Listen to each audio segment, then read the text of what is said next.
Assalamualaikum warahmatullahi wabarakatuh.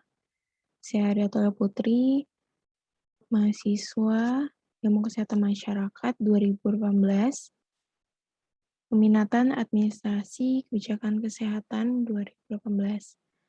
Nah, pada kesempatan kali ini saya akan memaparkan wawancara tenaga kesehatan, yaitu tenaga kesehatan yang berada di puskesmas, ini untuk memenuhi tugas ujian tengah semester manajemen sumber daya manusia kesehatan.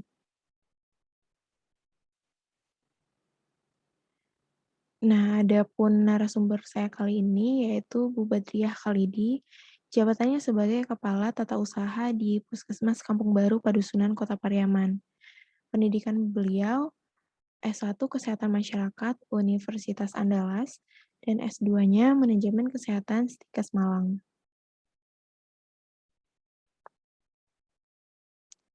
Selanjutnya itu ada analisis jabatan dan job desk-nya. Nah, tugas pokok dan fungsi kepala tata usaha yaitu melaksanakan sebagian tugas kepala puskesmas dalam menyiapkan bahan perumusan kebijakan, perencanaan, mengkoordinir pelaksanaan, koordinasi, dan pengendalian kegiatan. Adapun bidang kegiatannya itu meliputi sistem informasi puskesmas, kepegawaian, rumah tangga, keuangan, serta perencanaan program.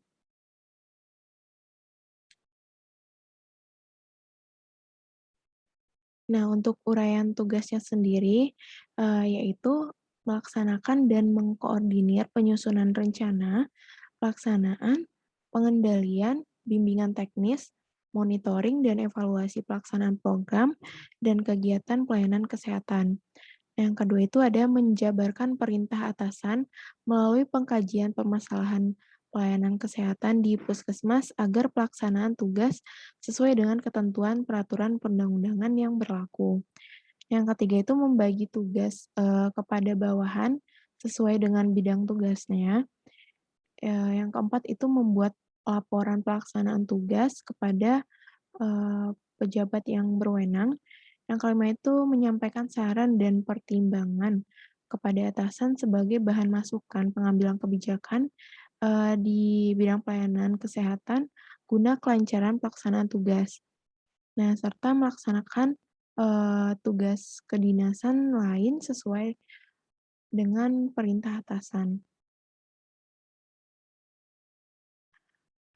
Berikut ada beban kerja, yaitu, tenaga kesehatan yang tidak sesuai secara Permenkes nomor 43 tahun 2019, di mana kebutuhan bidan itu yang seharusnya ada 5 bidan, nah di puskesmas tersebut cuma tersedia, 3 bidan.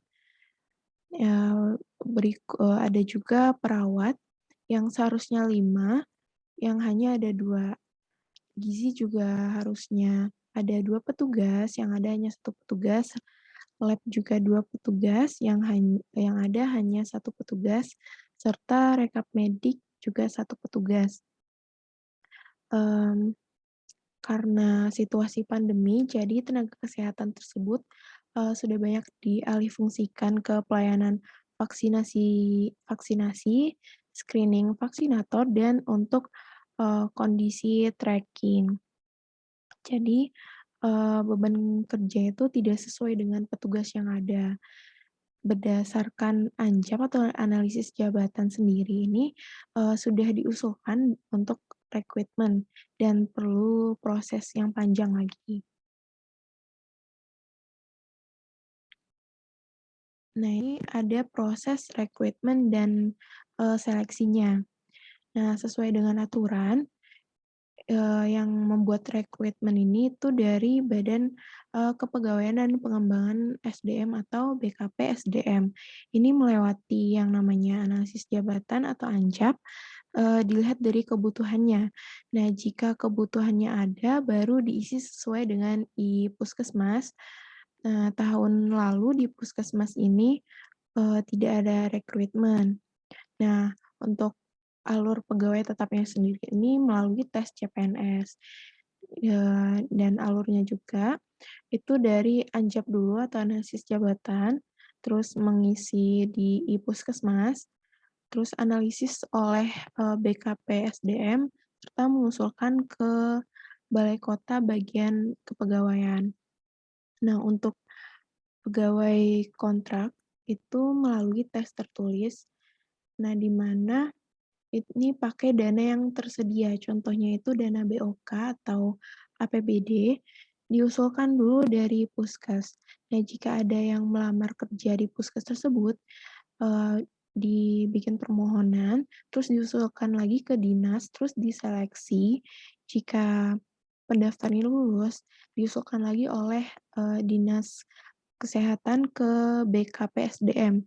Nah, jika setuju dengan telaah staf, dan disetujui oleh wali kota, baru dibikin, SK oleh Dinkes, dan baru bisa, melaksanakan rekrutmen tuh. Nah, untuk pelatihan dan prospek, jenjang karir. Nah, sesuai dengan anggaran juga dan sesuai dengan bidang masing-masing, contohnya itu di bidang P2P, itu tidak akan selalu diakomodir karena juga mengusulkan untuk anggaran pelatihan tersebut. Nah, tidak bisa semua orang program ini, tetapi itu akan disetujui. Apabila disetujui oleh tim anggaran baru bisa dilakukan.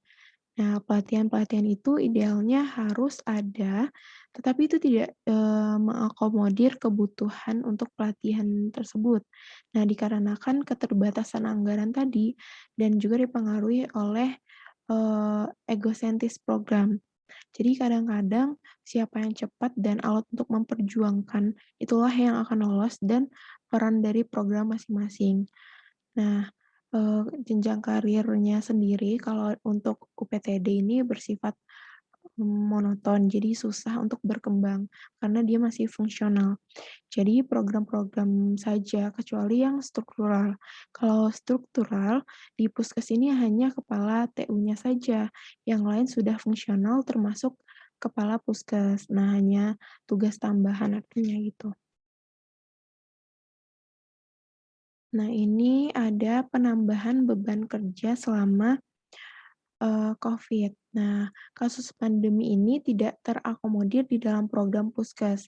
Jadi jelas ada penambahan, maka di dalam sisi manajemen, ini terjadilah perubahan-perubahan, sisip anggaran, sehingga terjadi defisit anggaran yang cukup signifikan karena dilakukan, refocusing. Jadi, difokuskan dana itu untuk penanganan Covid. Jadi uangnya tetap sama jumlahnya, namun, terjadi pengalihan anggaran, dan diarahkan ke penanganan kasus. Artinya, program lain, akan dikesampingkan, tetapi program prioritas yang mendongkrak untuk, SPM akan dilakukan seperti biasa. Bahkan dilakukan yang namanya modifikasi program.